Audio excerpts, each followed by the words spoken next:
আসসালামু আলাইকুম। আজকের ভিডিওতে আমরা ভারতের সর্বপ্রথম সাম্রাজ্য মৌর্য সাম্রাজ্য সম্পর্কে জানবো।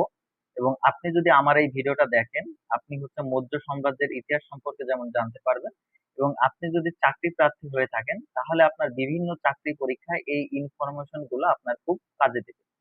তাহলে চলুন ভিডিও শুরু করা যাক। তো মৌর্য সাম্রাজ্যের প্রতিষ্ঠাতা হচ্ছেন চন্দ্রগুপ্ত মৌর্য।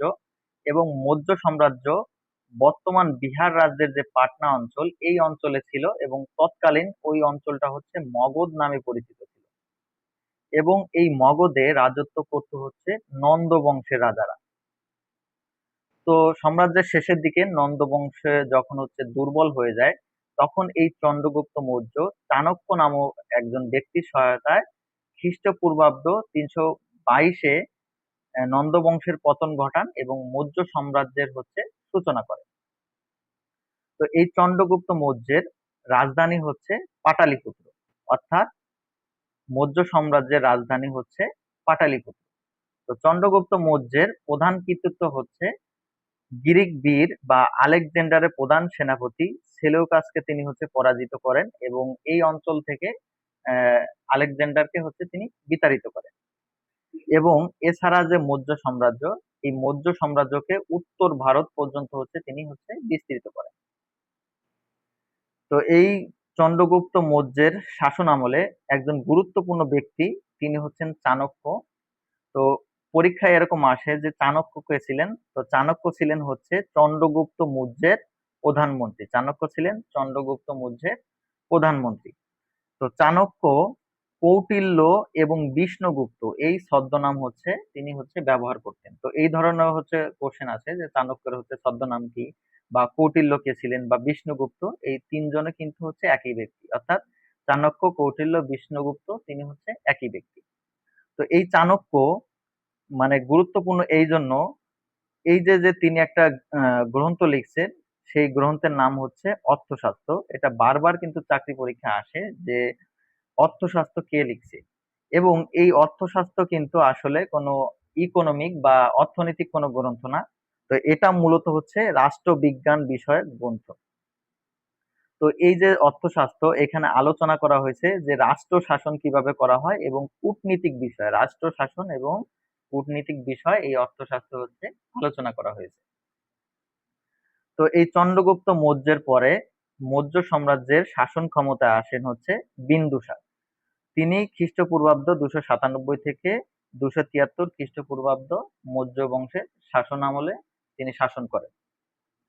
তো তিনি এই কারণে গুরুত্বপূর্ণ যে মৌর্য বংশের সর্বশ্রেষ্ঠ শাসক সম্রাট অশোকের পিতা, এবং তিনি ক্ষমতায় এসে মৌর্য সাম্রাজ্যের ঐক্যকে তিনি হচ্ছে ধরে রাখেন। এর পাশাপাশি হচ্ছে মৌর্য সাম্রাজ্যকে তিনি দক্ষিণ ভারতের দিকে হচ্ছে বিস্তার লাভ করাতে সহায়তা করেন। তো বিন্দুসারের পর তার পুত্র মৌর্য বংশের সর্বশ্রেষ্ঠ শাসক সম্রাট অশোক ক্ষমতায় আসেন। 273 থেকে 232 খ্রিস্টপূর্বাব্দ পর্যন্ত তিনি হচ্ছে রাজত্ব করেন। তো মূলত হচ্ছে কিন্তু 269 খ্রিস্টপূর্বাব্দে তার অভিষেক হয়। মানে এই সময় হয়তো উত্তরাধিকার নিয়ে হচ্ছে কিছু ঝামেলা চলতেছিল, এই কারণে হচ্ছে তার অভিষেক হইতে আরো 4 বছর কিন্তু হচ্ছে তার সময় লেগেছে। তো সম্রাট অশোকের সময়ে কিন্তু উত্তর বাংলায় সাম্রাজ্য বিস্তার করেন। মানে উত্তরবঙ্গ বা বর্তমান যে এই যে হচ্ছে রাজশাহী অঞ্চল, নওগাঁ, বগুড়া, এই অঞ্চলে কিন্তু মৌর্য সাম্রাজ্যের শাসন ছিল। তো এটা হচ্ছে আমরা কিভাবে বুঝতে পারি, এটার প্রমাণ পাওয়া যায় বগুড়ার যে মহাস্থানগড় রয়েছে, এই মহাস্থানগড়ে একটা ব্রাহ্মী লিপি পাওয়া গেছে। তো এই যে যে ব্রাহ্মী লিপি, এই ব্রাহ্মী লিপির সাথে অশোকের যে লিপি রয়েছে, এই অশোকের লিপির সাথে মিল রয়েছে।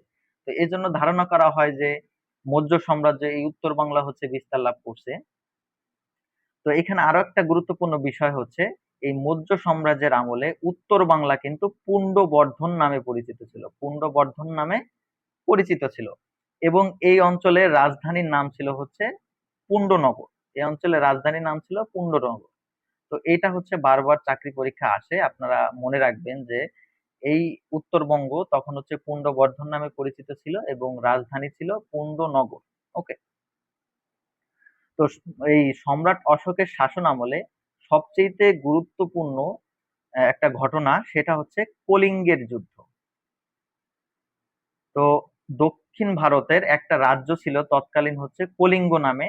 তো সম্রাট অশোক তার সাম্রাজ্য বিস্তারের নীতির কারণে তিনি হচ্ছে কলিঙ্গের সাথে হচ্ছে খ্রিস্টপূর্বাব্দ 261 সালে হচ্ছে যুদ্ধে জড়ান।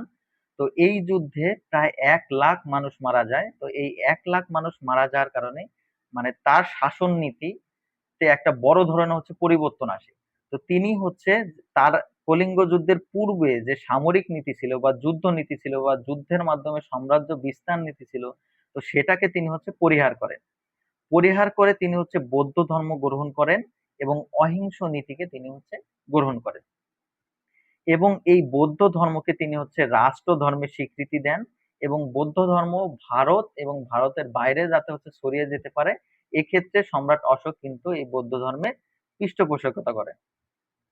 তো এই যে বৌদ্ধ ধর্ম, এই বৌদ্ধ ধর্ম কিন্তু মৌর্য সাম্রাজ্যের পরবর্তী যে শাসক গুলো ছিল তারা হচ্ছে মানে অনুসরণ করেন। অর্থাৎ আমরা যদি বলি মৌর্য সাম্রাজ্যের কি ধর্ম ছিল তাহলে হবে সেটা হচ্ছে বৌদ্ধ ধর্ম। তো এটা গেল সম্রাট অশোকের হচ্ছে শাসনামল। এবং তারপরে বৃহদ্রথ হচ্ছে মৌর্য সাম্রাজ্যের সর্বশ্রেষ্ঠ শাসক, সরি মানে সর্বশেষ সম্রাট। তো এই বিষয়টা হচ্ছে মনে রাখতে হবে। তিনি হচ্ছে শুঙ্গ বংশের শাসক পুষ্যমিত্র শুঙ্গের নিকট 185 খ্রিস্টপূর্বাব্দে তিনি পরাজিত হয়। তো এরই সাথে সাথে কিন্তু মৌর্য সাম্রাজ্যের হচ্ছে মানে পতন ঘটে। তো মৌর্য সাম্রাজ্যের সূচনা করেন হচ্ছে চন্দ্রগুপ্ত মৌর্য খ্রিস্টপূর্বাব্দ 322 অব্দে এবং মৌর্য সাম্রাজ্যের পতন ঘটে হচ্ছে খ্রিস্টপূর্বাব্দে 185 অব্দে। তো এই মৌর্য সাম্রাজ্যের সাথে সাথে আমাদের আরো একটা বিষয় হচ্ছে জানা খুবই জরুরি, সেটা হচ্ছে মেগাস্থিনিস।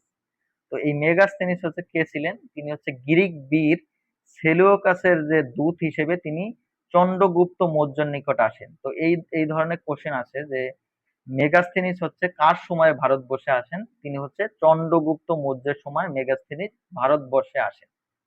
কার দূত হিসেবে? সেলেউকাসের দূত হিসেবে। তো এই মেগাস্থিনিস এই মৌর্য সাম্রাজ্যের ইতিহাসে কেন গুরুত্বপূর্ণ? এর অন্যতম কারণ হচ্ছে তার একটা লিখিত গ্রন্থ আছে, সেটা হচ্ছে ইন্ডিকা। ইন্ডিকার জন্য। তো এই ইন্ডিকা কেন গুরুত্বপূর্ণ?